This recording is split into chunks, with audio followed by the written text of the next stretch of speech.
നേരത്തെ ഫയർഫോഴ്സ് മേധാവി പറയുന്നതനുസരിച്ച് ഇപ്പോൾ ഉദ്യോഗസ്ഥർക്ക് അങ്ങോട്ടേക്ക് ഇപ്പോഴും എത്തിച്ചേരാൻ കഴിയാത്ത അവസ്ഥയുണ്ട്. അതുകൊണ്ട് നമ്മൾ മെഷീനിൻ്റെ സഹായം നോക്കുന്നു. ഇപ്പോൾ റോബോട്ടിനെ അങ്ങോട്ടേക്ക് എത്തിക്കാനുള്ള ആലോചനകളുണ്ട്. അപ്പം ഡ്രോൺ പരിശോധന നടക്കുന്നു എന്നൊക്കെയാണ് പറയുന്നത്. ഈ രണ്ടും അവിടെ നടക്കുന്നത് നടരാജൻ അവിടെ നിൽക്കുമ്പോൾ കാണാൻ കഴിയുന്നുണ്ടോ? സൈഫുദ്ദീൻ, അല്പസമയം മുമ്പ് സിറ്റി പോലീസ് കമ്മീഷണർ നേതൃത്വത്തിൽ ഡ്രോൺ പരിശോധന നടന്നു കഴിഞ്ഞു. റോബോട്ടുകൾ എത്തിക്കുന്ന കാര്യത്തിൽ ഇപ്പോൾ ഇവിടെ എന്തായാലും അത്തരത്തിലൊരു ശ്രമം നടന്നതായി കാണുന്നില്ല. ആ ഭാഗത്തിലേക്ക് കടക്കുന്നതും തീരെ അഡ്വൈസബിൾ അല്ല എന്ന് ഇവിടെ പോലീസ് ഉദ്യോഗസ്ഥരും റോബോട്ടുകൾ എത്തിക്കുമെന്ന കാര്യം ഇപ്പോൾ ഇവിടെയും അറിയുന്നുണ്ട്. പക്ഷേ ഇതുവരെ എത്തിച്ചിട്ടില്ല. എറണാകുളത്ത് നിന്നും കൊച്ചിയിൽ നിന്നും റോബോട്ടിനെ ഇങ്ങോട്ട് കൊണ്ടുവരാനുള്ള നടപടികളിലേക്ക് കാര്യങ്ങൾ പോകുന്നുണ്ട് എന്നുള്ളതാണ്. റോബോട്ടുകൾ എത്തിച്ചായിരിക്കും ഇതിനകത്ത് പരിശോധന നടത്തുക എന്നും അറിയുന്നു. പക്ഷേ എത്തിക്കേണ്ടതുണ്ട്. ആ തരത്തിലുള്ള നടപടികളിലേക്ക് പോലീസ് കേട്ടില്ല. ഇപ്പോഴും പടക്കം പൊട്ടുന്നുണ്ടോ? ചോദ്യം കേട്ടില്ല സൈഫുദ്ദീൻ. ഇപ്പോഴും ഉദ്യോഗസ്ഥർക്ക് അങ്ങോട്ടേക്ക് എത്തിച്ചേരാൻ പറ്റാത്ത കണ്ടീഷൻ തന്നെയാണോ ഉള്ളത്? വലിയ രീതിയിൽ ഇവിടെ ഈ വെടിപ്പുര പ്രവചനാതീതമായ സ്വഭാവമാണ് സ്വാഭാവികമായിട്ടും കാണിക്കുക. അവിടെ ഇപ്പോഴും തീ കത്തുന്നുണ്ട്. ദൃശ്യങ്ങളിൽ തീ ആളി കത്തുന്നത് നമുക്ക് കാണാം. എത്ര വെടിക്കോപ്പുകൾ ഏതെല്ലാം ഭാഗങ്ങളിൽ കിടക്കുന്നുണ്ട് എന്നുള്ള കാര്യത്തിൽ വ്യക്തതയില്ല. ഏതെല്ലാം ഭാഗങ്ങളിലാണ് ഇവ കൂട്ടിയിട്ടിരിക്കുന്നതെന്ന് അറിയില്ല. എത്രത്തോളം ഗുണ്ടുകളും അവിട്ടുകളും ഒക്കെ ഏത് ഭാഗങ്ങളുണ്ടോ ഒന്നും കാര്യം വ്യക്തമല്ല. അവിടെ കുഴികളുണ്ടോ എന്നുള്ള കാര്യങ്ങളും ഒന്നും വ്യക്തമല്ല. കാരണം സ്വാഭാവികമായിട്ടും ഇവിടെ പണി ചെയ്തിരുന്ന ജോലിക്കാർക്ക് മാത്രമാണ് ഇതിനൊരു സ്ട്രക്ചർ എന്തായിരുന്നു എന്നുള്ള കാര്യത്തിൽ വ്യക്തത ഉണ്ടാവുക. അതുകൊണ്ട് തന്നെ ഒരു പരിശോധനയ്ക്ക് ഉദ്യോഗസ്ഥർ മുതിരുന്നതിൽ വലിയ റിസ്ക് ഉണ്ട്. ഇത്തരം കാര്യങ്ങളിൽ ഇതിൽ അനുഭവ സമ്പത്തുള്ള ആളുകൾ തന്നെ കെയർ ചെയ്യുന്നതാണ് അതിൻ്റെതായ ഒരു രീതി. അതുകൊണ്ട് തന്നെ റോബോട്ട് ഉൾപ്പെടെയുള്ള പരിശോധനകളിലേക്ക് അധികൃതർ കടക്കാനുള്ള സാധ്യത ഉണ്ട്.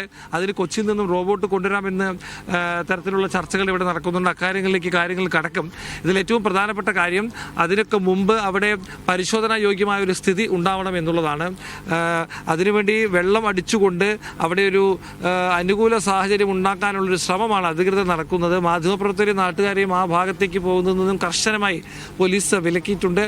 അവിടെ ഇപ്പോഴും പരിശോധനയും മറ്റും നടത്താനുള്ള ശ്രമം ചില ഉദ്യോഗസ്ഥർ നടത്തുന്നുണ്ടെങ്കിലും അകത്തോട്ട് പോകാൻ കഴിയാത്ത സ്ഥിതിയാണ്. വലിയ രീതിയിൽ തീ കത്തുന്നത് ഇപ്പോഴും കാണാം. പക്ഷേ സൈഫ് ചോദിച്ചതുപോലെ ഇപ്പോൾ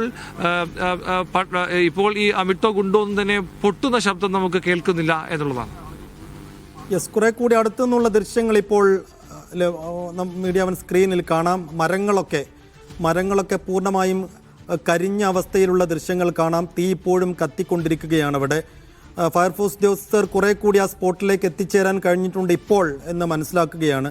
അങ്ങനെയെങ്കിൽ ഇപ്പോഴും അവിടെ പരിക്കേറ്റ് കിടക്കുന്ന ആരെങ്കിലും ഉണ്ടോ എന്ന് ഉദ്യോഗസ്ഥർക്ക് അറിയാൻ കഴിയും. അതേസമയം റോബോട്ടുകളെയൊക്കെ എത്തിച്ച് കുറെ കൂടി ഇപ്പോൾ ഈ പൂർണ്ണമായും കത്തിയമർന്ന വെടിക്കെട്ട് നിർമ്മാണശാലകളുടെ അടുത്തേക്ക് ഉദ്യോഗസ്ഥർക്ക് എത്തിച്ചേരാൻ കഴിഞ്ഞിട്ടില്ല എങ്കിൽ കൂടിയും അതിന് സമീപത്തൊക്കെ ഏറെ അടുത്തൊക്കെ ഇപ്പോൾ ഉദ്യോഗസ്ഥർ എത്തിയിട്ടുണ്ട്. അങ്ങനെയെങ്കിൽ റോബോട്ടുകളെ ഈ പടക്ക നിർമ്മാണശാലയ്ക്കകത്തേക്ക് കയറ്റിവിടാനായിരിക്കണം റോബോട്ടുകളെ എത്തിക്കുന്നത്. നിലവിൽ ഡ്രോൺ ഉപയോഗിച്ചുള്ളൊരു പരിശോധന അവിടെ പോലീസ് നടത്തിയിരുന്നു. ആ പരിശോധനയുടെ വിശദാംശങ്ങൾ നമുക്കിതുവരെ ലഭ്യമായിട്ടില്ല. കാരണം അതിൽ എന്തെങ്കിലും കണ്ടെടുക്കാൻ കഴിഞ്ഞിട്ടുണ്ടോ എന്ന് നമുക്കറിയില്ല. എന്തായാലും വലിയൊരു അപകടമാണ്, വലിയൊരു ദുരന്തമാണ്, വലിയൊരു ഉഗ്രമായ സ്ഫോടനമാണ് അവിടെ ഉണ്ടായത്. മുണ്ടത്തിക്കോട് തൃശ്ശൂർ പൂരത്തിന് വേണ്ടി തിരുവമ്പാടി ദേവസ്വം ബോർഡ് സാമ്പിൾ വെടിക്കെട്ടിന് വേണ്ടി അവിടെ 11 യൂണിറ്റുകളിലായി ഉഗ്രശേഷിയുള്ള പടക്കങ്ങൾ നിർമ്മിച്ചുകൊണ്ടിരിക്കുന്നതിനിടെയാണ് ഈ പടക്ക നിർമ്മാണ യൂണിറ്റുകളിൽ പടക്ക നിർമ്മാണശാലകളിൽ പൊട്ടിത്തെറി ഉണ്ടായതും 8 മനുഷ്യർ മരിച്ചുപോയതും 40 പേർ അവിടെ ഉണ്ടായിരുന്നു എന്ന് പറയുന്നു. അതിൽ കൂടുതൽ പേർക്കും 100% പൊള്ളലേറ്റതായി പറയപ്പെടുന്നു. അങ്ങനെയെങ്കിൽ ഏറ്റവും ഗുരുതരമായ ഏറ്റവും വലിയൊരു ദുരന്തമാണ്. സമീപകാലത്ത് കേരളം കേട്ട ഏറ്റവും വലിയ ഒരു വെടിക്കെട്ട് അപകടം കൂടിയാണ് ഇപ്പോൾ സംഭവിച്ചിരിക്കുന്നത്. ഒരു പക്ഷേ പുറ്റിങ്ങൽ വെടിക്കെട്ട് അപകടത്തിന് ശേഷം നമ്മൾ നടുക്കത്തോടെ കേട്ട ഏറ്റവും വലിയൊരു അപകടം കൂടിയാണ്. അതിൽ 8 പേർക്ക് ജീവൻ നഷ്ടമായിരിക്കുന്നു. 40 പേർ അവിടെ ആ സ്പോട്ടിൽ ആ സമയം അവിടെ ഉണ്ടായിരുന്നു എന്ന് പറയുന്നു. ഇങ്ങനെ ബാക്കിയുള്ളവരുടെ നില എന്താണ് എന്ന പൂർണ്ണമായ വിവരങ്ങൾ നമുക്ക് കിട്ടിയിട്ടില്ല. ഒപ്പം തന്നെ ഈ മരിച്ച 8 പേർ അവരുടെ പേര് വിവരങ്ങൾ, അവരുടെ മേൽവിലാസം, മറ്റു വിവരങ്ങളൊന്നും നമുക്കിതുവരെ ലഭ്യമായിട്ടില്ല. അതൊക്കെ വരും നിമിഷങ്ങളിൽ ലഭ്യമാകുമെന്ന് മനസ്സിലാക്കുന്നു. നോക്കൂ, ഇപ്പോഴും ആ സ്പോട്ടിന് തൊട്ടടുത്ത് പോലും ആംബുലൻസിന് എത്തിച്ചേരാൻ കഴിഞ്ഞിട്ടില്ല. കുറേ ആംബുലൻസുകൾ ഇപ്പോഴും അവിടെ വരിയായി ഇട്ടിരിക്കുന്ന ദൃശ്യങ്ങൾ കൂടി നമുക്ക് കാണാം. എന്ന് വെച്ചാൽ താമസ മേഖലകളിൽ നിന്ന് കുറേയധികം ദൂരേക്ക് മാറി, പാർപ്പിട മേഖലകളിൽ നിന്നും കുറേയധികം ദൂരേക്ക് മാറി മാത്രമേ ഇത്തരം പടക്ക നിർമ്മാണശാലകൾക്ക് ലൈസൻസ് അനുവദിക്കുകയുള്ളൂ. ആ രീതിയിൽ ലൈസൻസ് എടുത്ത് മാത്രമാണ് അവിടെ ആ യൂണിറ്റ് പ്രവർത്തിച്ചിരുന്നത് മനസ്സിലാക്കണം. ഒപ്പം തന്നെ നിരോധിച്ച ഒരു കെമിക്കൽസും ഞങ്ങളവിടെ ഉപയോഗിച്ചിരുന്നില്ല എന്ന് നേരത്തെ ദുരന്തത്തിൽ നിന്ന് തലനാരിഴക്ക് അത്ഭുതകരമായി രക്ഷപ്പെട്ട വിൽസൺ പറയുന്നത് നമ്മൾ കേട്ടിരുന്നു. എങ്കിൽ കൂടിയും നിരോധിക്കപ്പെട്ട വസ്തുക്കൾ, കെമിക്കൽസ് ഇല്ല എന്ന് പറയുമ്പോഴും തീ പിടിച്ചു കഴിഞ്ഞാൽ ഇതെല്ലാം പൊട്ടിത്തെറിക്കാവുന്ന സംഗതിയാണ്. അതുകൊണ്ട് ഉഗ്രശേഷിയുള്ള വസ്തുക്കൾ തന്നെയാണ്. ഇപ്പോൾ വെടിയുപ്പായാലും സൾഫറായാലും ഒക്കെ വേഗത്തിൽ കത്തിപ്പിടിച്ചൊരു സ്ഫോടനത്തിലേക്ക് എത്താൻ ശേഷിയുള്ള വസ്തുക്കൾ തന്നെയാണ്. അങ്ങനെ ആ ഒരു പാടശേഖരത്തിന് നടുവിൽ കുറേയധികം ദൂരേക്ക് മാറിയാണ് യൂണിറ്റുകൾ പ്രവർത്തിച്ചുകൊണ്ടിരുന്നത്. അതുകൊണ്ട് അവിടെ നേരെ അങ്ങോട്ടേക്ക് റോഡുണ്ടായിരുന്നില്ല, വേഗത്തിൽ അങ്ങോട്ടേക്ക് ആംബുലൻസിന് എത്തിച്ചേരാൻ കഴിഞ്ഞിരുന്നില്ല.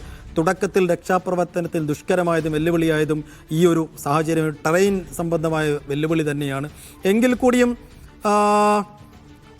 കൂടിയും ഈ ഫയർഫോഴ്സ് ഉദ്യോഗസ്ഥരും നാട്ടുകാരും ഒക്കെ ചേർന്ന് ആ സമയത്ത് പരിക്കേറ്റവരെയും മരിച്ചവരുടെ മൃതദേഹങ്ങളുമൊക്കെ വേഗത്തിൽ പുറത്തേക്ക് കൊണ്ടുപോകാനും ആശുപത്രിയിൽ എത്തിക്കാനുമൊക്കെ കഴിഞ്ഞിരുന്നു. പക്ഷെ അവിടെ നേരിട്ടെത്തി ഫയർഫോഴ്സിനൊരു പരിശോധന നടത്താൻ ഇനിയും ആരെങ്കിലും ആ കത്തിയമർന്ന പടക്കശാലകൾക്കകത്താരെങ്കിലും ഉണ്ടോ, പരിക്കേറ്റോ അല്ലാതെയോ കിടപ്പുണ്ടോ എന്ന് ഒരു അവസാനവട്ട പരിശോധന ഫയർഫോഴ്സ് നടത്തണം. അതിന് പറ്റുന്നില്ല.